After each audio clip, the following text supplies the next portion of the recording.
My name is Craig, and I'm the CEO of Daisy Financial Coaching. Our goal is simple: to help you run a therapy practice that is permanently profitable. If you own a solo or group practice, we're here to help you build a business that creates more time, makes more money, and serves more people. This is the Therapy Business Podcast. Today we have Katie May with Visionary Therapist joining us to talk about everything involved with owning and growing a group practice.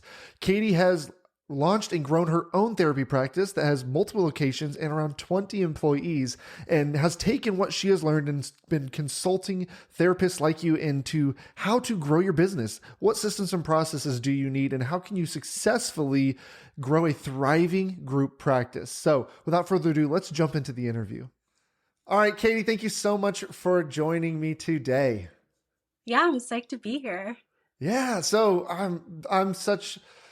I know so well how growing a group practice and how challenging it can be. And with our clients, a lot of them, either they're new to the group practice thing or they're solo and they're wanting to become a practice owner and have therapists under them. And it's kind of choppy waters, like not really knowing what to do and how to navigate that. Has that been your experience? Yeah, I want to start off by saying, I never thought or knew that I wanted a group practice. So that's kind of the starting point, was that I was in solo practice and I just had more referrals than I could handle. I specialize in teen DBT. So I thought, I can't send them to the generalist down the street. All right, fine. Begrudgingly, but also excitingly, I'm going to start a group practice. And things really exploded from there. But to your point, my instinct in not wanting to start a group practice was because I knew I could count on myself. I knew what my skills were. I knew what I could do. But having to manage other people felt really challenging to me. And it was. Yeah, I went through the same fears in hiring a team at my business, and one of the big pushbacks I hear a lot, and I felt too, was it's my brand, it's my name out there, and these trusting people to represent me was terrifying. Yeah, I mean, there's a certain amount of quality control that you definitely need, and it's vulnerable once you start imparting that wisdom or creating the systems. All of those things is trusting that other people are going to follow through and actually uphold the quality that you yourself know that you can uphold. Absolutely, 100%. Well, tell us a little bit. I know you have a couple different businesses that you do, but you have your therapy practice. But tell us about you and your businesses. I own a group practice in the Philadelphia area. We have, give or take on any day, about 20 employees and 2 locations. Like I said, we specialize in teen DBT, so we work with teens and parents. And I've really created a solid brand around these services. I published a book for parents of teens around this idea. So really strong brand in helping teens and parents in high-risk behaviors. And in the success of growing my practice, because I started as solo, I went to a little small group practice of 4, which then doubled in size. Then I bought a building, then I bought another building. So things just kind of really grew every single year for me. And because I was sharing these successes, it naturally led to me then coaching and consulting with other practice owners to help them develop the practices that supported their lives, that supported their vision, and also wasn't so hard in the process. Learn from my mistakes and shorten the struggle so that you can see more successes more quickly. Yeah, that's so fantastic. And you've done amazing things with your own practice, and then to turn around and almost pay it forward to other practices is huge. So what's one of the common struggles when people come to you for the first time? What do you usually see they're struggling with? People, when they come to my program, and I co-lead it with another owner of this business, Shailene Kite. So when they come to our program, what I'm typically seeing is that they've grown beyond the point that they can manage. So maybe they started with this little scrappy and strong team that really was, part of that startup vision with them. And typically, I and others that I've seen are pretty transparent about, we're just starting this thing, we're learning the ropes. But the more you grow, the more you become a real deal business. And then the people that you hire into that business have different expectations than employee 1, 2, and 3 when you are a scrappy startup. So what I start to hear is that employees are quote unquote entitled, that they want more from you, that the expectations are different, that they're pushing back against the system because now all of a sudden this power dynamic has been created because you're a boss, you have a real business. And so that becomes the struggle point that I see when people are coming into the Stabilize and Scale program, because they're like, wait a second, this is this is not how it was before. I've seen this level of success, but the struggles that come with that success look different. They really do. And I've felt that. And even working with my coaches right now, it's been what was working for me when I was a solo business owner doesn't work when you're growing. You have a team of Mm-hmm. people, and the number of leads coming in the door when it was just me. It Yeah, doesn't, it felt like, wow, I got more people than I can handle. Then all of a sudden it's like, we need more leads coming in the door so we can get more clients. So it is a exactly. interesting pivot. Well, and what I see is that it becomes transactional, like the mirror is then turned back around for you to look at yourself, because what was required from you as a solo business owner or a smaller team business owner now looks different, and it requires you to step into different roles in terms of holding a higher accountability, in Mhm. terms of being more direct in saying things like, I expect this from you, versus like having two employees who are really jazzed and want to do all those things. Sometimes you have team members who don't want to do things, and you Mhm. still need to uphold that expectation. And it becomes this uncomfortable shift in how you show up as a leader and really manage your team and hold them accountable. And that's one of the biggest pieces that I see as struggle, is that shining the light of accountability and really holding people accountable in a way that's not overshooting it and being aggressive, but also not sitting back in your chair and letting things happen because it's uncomfortable to address it. Yeah, which I think is really common to see both sides of that coin. I feel like with the therapists, and this has just been my experience with the clients we've worked with, I feel like that side of they don't want to come off too harsh or too strong or overbearing or micromanaging. That seems to be a Mm-hmm. huge trend that I've noticed. I notice it in myself too. No one teaches therapists in grad school how to become business owners, and all of a sudden you find yourself in this business owner and manager seat and having to balance making people happy while also making sure that things are getting done and that it's to your standards. Absolutely. And I have the thought that if I find myself having to micromanage someone, I've made a wrong hire, Mm, or I haven't properly oriented them to my expectations and the systems that they need to follow. So I don't like to micromanage. I have very clear expectations and systems that we follow, and quality assurance that we have in place, like checkpoints for those systems. That if I'm having to manage you to do your job, well, you are not in the right job right now and you need to be somewhere else. yeah, fantastic. So when it comes to team members too, this is a question I have.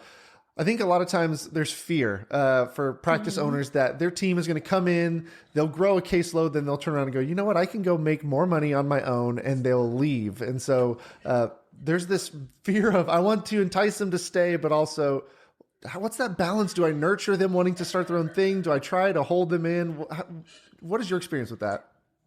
Yeah, well, it's true is that, I mean, I am an entrepreneur. I once worked for somebody else and Mhm. had the thought, I want to do this on my own. I want to be my own boss. I'm otherwise unbossable. So it makes sense anyway that I don't work for somebody else.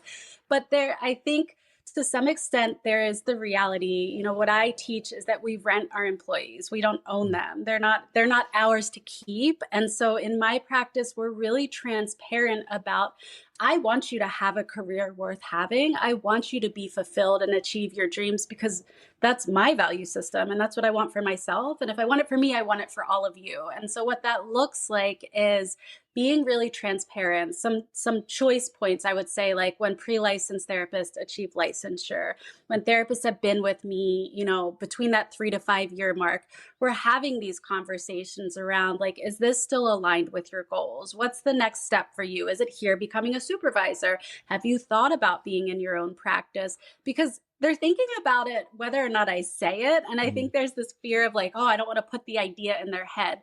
But I see that as the cost of doing business. When therapists leave my practice, they take their clients with them, because we don't own clients. Clients are right. people with autonomy.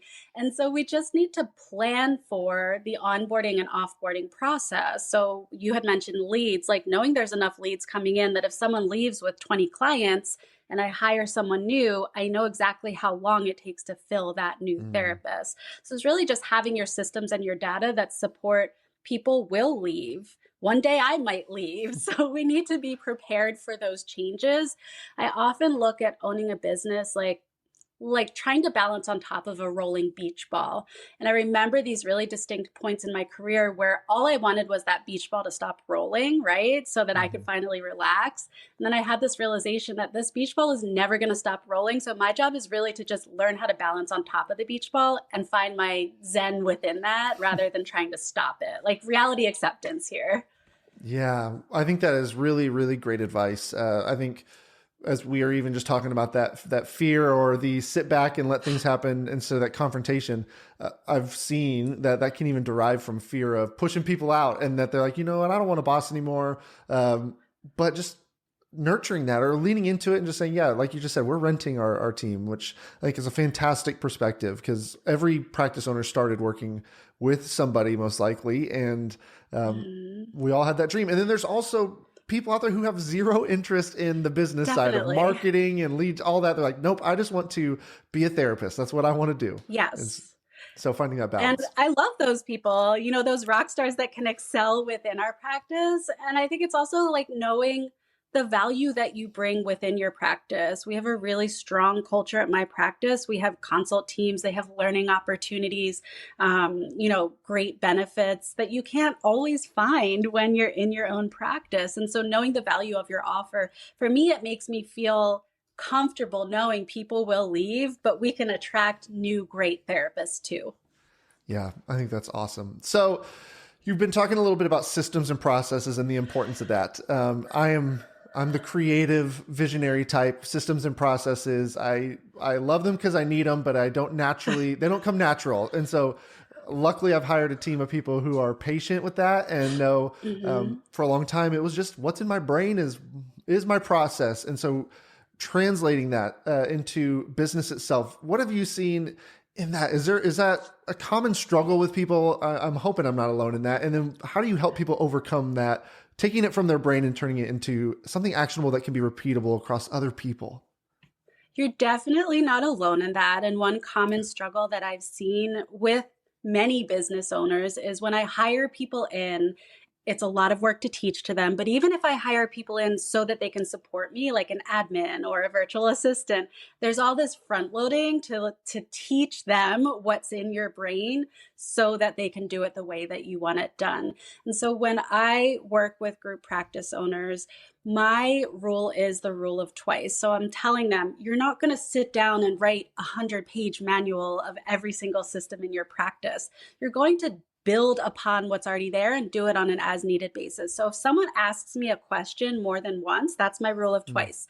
I'm either going to use Loom and record myself doing the process, I'm going to write it out, and then I'm going to add that to our handbook. And so we're building as we go. We're really building the plane as we fly, which is something I think that I do in every area of my life. But you need to be comfortable with that. As a business owner, you need to be comfortable letting things happen and then attending to them. I think in the beginning, there's a lot more fires to put out, but then there's not. And so it's okay. So that's my starting point is like breathe. There's a lot of systems to get out there, but they Mhm. don't all have to be in a nice, neat package all at once. Because honestly, if they were, you'd have to change one by the time it's already printed, right? Yes, so true, so true.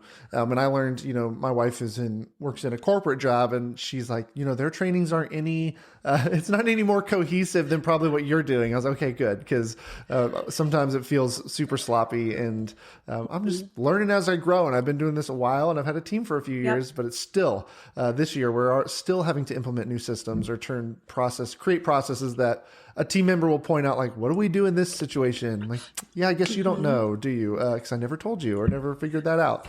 So I think that's huge. And that's been a revelation for me, is implementing Mhm. processes and systems, because that improves client experience. If everyone is on the same page and knows what to do and when and how to follow up and how to serve our clients, then everybody wins, and it's a lot better across the board. Exactly. And that goes back to what you were saying about the vulnerability of having people that work for you and represent your brand. So the more specific you can get when you're writing out those processes, I have the process. I have it in a visual form, in a video. I have the written instructions. Sometimes I have pictures.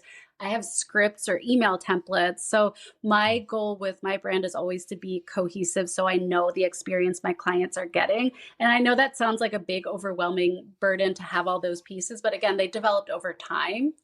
So if you write an email and it's a good template, save that template, put it in your Google Doc. Like, we're just continuing to build as we go. Yeah, that's great. So I want to touch on somebody going from solo to group practice. I don't know how many clients you have who are in that transition phase. Do you work with people who are solo now trying to go group? Typically, when I'm working with a practice, they have at least one employee. Okay. So they've already kind of made that leap, but where they are in that process differs depending on when they come into the program. Okay, perfect. Well, and even I guess if they're that small, they have one person. Sometimes that transition from I have a full caseload of clients and I'm trying to free up my time. But if we have, let's just say 50 clients total and I hire someone and they take 20 and I lose 20, revenue stays the same, but my expenses just skyrocketed. That is such a delicate balance. Have you seen that? And what kind of approach or advice do you have in that realm, if anything? Yeah, I see that there's these tipping points of when things happen. So definitely when you're just starting, yes, your expenses are going to go out more, but I think that's a natural scaling process. Like when I went from 12 to 18 and 18 to 22, sometimes there's this inequality in what's going out versus what's coming in. For example, the more employees you have, the more admin support you need. But there's this like weird middle place where you don't have enough revenue coming in to make it make sense for 2 admin, but you need 2 admin to do the work, if that makes sense. Yeah. So I think the acceptance of as you grow, there will be periods when profit margin will be lower, and that makes sense, but you need to know your numbers enough to know if this is where you want to be at this level and you need this kind of support, what revenue needs to come in to support that. There's a lot of just like looking at the numbers to make it make sense and sitting with the fear of those like middle places.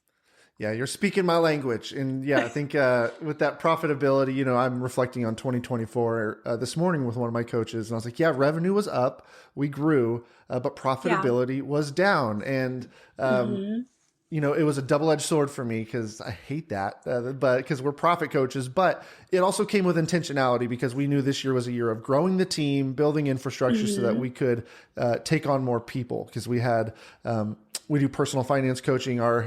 We had the head of that. She was capped out and was 2 months out before she could see clients. So we had to bring somebody else in.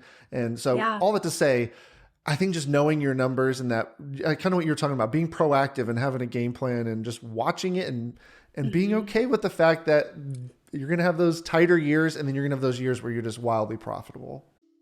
Exactly. And for me, a lot of it comes back to what your vision is as well. So I've talked a lot publicly in the past 2 years about how I actually downsized. Like I was bigger. I had 3 buildings, 3 locations, way more employees. And I was profitable, but like I kind of hated my life. Like it was just more than I wanted with also having other businesses, having a family, all of these other things. And so when I downsized, I was very intentional about maintaining my profits, but having less work output going out, if that makes sense. And so I really do think about like you can keep growing and growing and growing, but in service of what? It needs to be in service of your life. So knowing what those profit margins look like at each level is also helpful. Yeah, that's so great. That's I find it so important to look at profit versus revenue. And revenue is just how we're geared, especially as entrepreneurs and business owners. Like we're trying to grow, and we're trying to hit that next target. But revenue is just one piece of the puzzle, whereas profitability, I would rather have a $500,000 a year business that is just incredibly profitable versus $1 million a year business that's not making me as much profit and not putting as much in my pocket. So yes, I think we're speaking the same language. And you kind of even touched on with time with your family and how it was robbing that. And is that something that you see with people that they kind of quit their 9 to 5 and they start this business and now they are working more hours and not taking care of themselves financially and they're just burnt out? All the time. I mean, isn't there a saying around that? Like you quit working 40 hours a week only to work 80, 100. I don't know what the saying Yes. is, but the concept is there. So Yeah. yes, all the time. And I think there's a part of that when you're working within your passion and, what matters to you, it doesn't always feel like work. But the flip side of that I hear from practice owners regularly is like, it's hard to shut off your brain. You're on the couch and you're on your phone looking at Google Sheets of how many clients were converted today. And it's hard to shut that off because it's always on your mind. You're always working on it. So the balance is hard to come by. I think I've cracked the code, but it took a while and intentionality to get there. Yeah, absolutely. I feel like I'm always trying to crack the code. I've done really well with shrinking my availability and when I can take calls. But then I guess there's always those seasons of where maybe it's on my mind all the time. I'm feeling a little bit more anxious about it. And so I might be, after the kids go into bed, I might be sitting down to do some writing or something. But I do have to watch it because you're right. It can creep in, especially in this day and age where a lot of us have our remote businesses, or maybe they're doing virtual therapy, and my office is here and my kitchen is there, and there's not a commute for me to kind of decompress. Definitely. Okay. So for me, data is something I know is important to business. We have different dashboards and things, but with therapists, when you're working with them, what do you recommend they're looking to or paying attention to as far as numbers go and data? Yeah, so there's different parts of this. I would say we're looking at different departments. From the intake department, we're looking at how many inquiries are coming in, how many of them are being converted. I'm also looking at a whole bunch of other information about like what marketing stream brought them in, what they're looking for. But the main numbers I would want to know is how many leads are coming in and what percentage are being converted. And then if we're moving that down into our operations department, what I'm looking for is, are my therapists meeting their numbers? Each of them have an expectation to see 20 client hours a week. And that matches to a revenue goal. Like that, there's a reason for that. So because I say 20 doesn't mean that someone else should have 20. So again, it goes back to like knowing your numbers and knowing what you need to bring in. But I like to pause there because when you implement this, if you are a group practice owner who has never talked about numbers before, and then you start talking about numbers with your therapist, you're going to hear things like, you're too corporate. All you care about is money. Things feel different because all of a sudden, that accountability has shown up for therapists. Fight or flight kicks in. They're feeling like, oh my God, now there's this microscope on me and everything that I'm doing. And I like to remind group practice owners that pushback doesn't mean that you're doing it wrong. Like you get to a certain point in your business where you can't just wing it anymore. And you need to know that the people that you're paying are doing the job that you're paying them for and meeting the expectation. There came a time in my business when I realized that a therapist that I was employing for 4 hours a week was not making me money. In fact, was sometimes losing me money to have, on the roster. And so these are important choice points for practice owners. And that's when I think they need the most support, is when they're making these changes. They're putting accountability in place. They're starting to look at their data and freaking out a lot of the time because it's scary once you start realizing, oh no, like this isn't working, or I'm paying people too much, like all of these things that start to come up. So I think having support in those moments is the most critical to help you stick with it rather than fold. And then what's the point of being in business if you're going to run it into the ground because you don't know your numbers or you're not monitoring them well? Yeah, absolutely. I think that is so great. It's this counterintuitive thing to our nature, which is sometimes, and we'll do this with our clients too. It's like, we need to step back, and yes, your clinicians, your therapists, they're people, they're humans. We care about them deeply, but let's just look at the numbers and how profitable are they being? And it can feel sometimes icky, I think, the first time you do it, because you're looking at like just them as a number on a spreadsheet. But truthfully, if you don't, then they're not being served well. Your team's not being served well. You can't serve as many people if you're not as profitable as you can possibly be. I mean, I really look at it as for the greater good. Like, if we're going to a potluck and everyone's bringing a dish, but you didn't bring anything and you're just eating everyone else's dishes, you're not contributing to the greater good. You're just taking from it. And so we want to be mindful of how everyone contributes so that everyone wins, rather than somebody being a drain while other people overcompensate for that. Yeah. So you had touched on the compensation piece, or making sure, are we paying people too much, which we've run into that many times. We have a whole episode on just titled "Help, I'm Overpaying My Clinicians." So when it comes to paying clinicians, we know there's multiple ways, that we've seen: commission, flat rate, even just hourly or salary. Is there a recommendation that you have that you think is the best way, or is it really just dependent on the practice owner? As far as paying clinicians go, how do you approach that? This is one of the biggest fears, I think, when people start hiring clinicians. So I actually talk about this a lot. I pay my team on salary and I love it. And I came to that decision because we were previously commissioned, but we do groups and we do individual, and I'm not good at math. And so all of those things combined became a lot of payroll errors and a really long payroll process.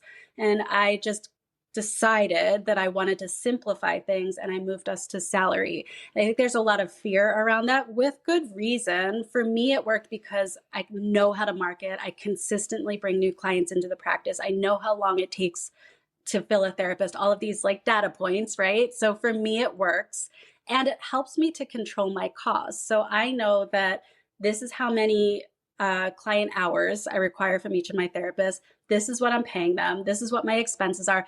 And it's stable. So they're getting a stable paycheck, but I also know my numbers in a stable way so that things aren't fluctuating in terms of what's going out. I just know how much I need to bring in to make it work for me. So I really love it. And it's not a magic fix. I've worked with group practice owners who think like, if I move to salary, it will magically fix that people need to be more motivated. No, they're actually less motivated. You need to find other ways to incentivize them.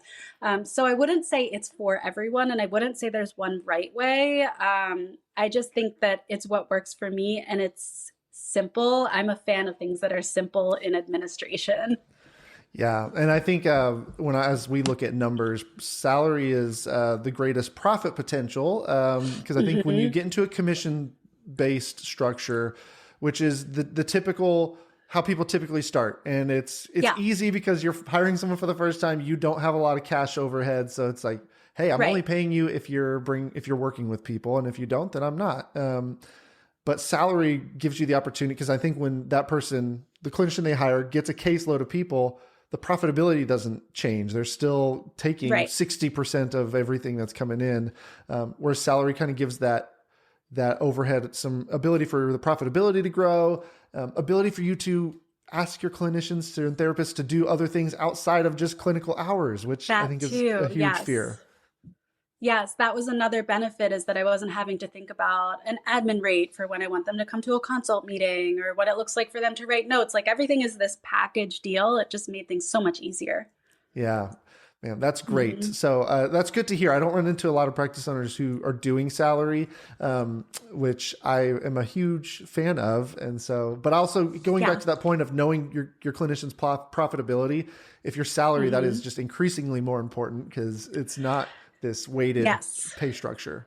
I could pick your brain for hours, but we need to wrap it up here. But first, I want to give an opportunity for listeners to get in touch with you, because I think everything you're talking about, I know for a fact there's people out there resonating who are saying, I need these systems, I need these processes, I'm ready to scale and grow. So how can people get in touch with you?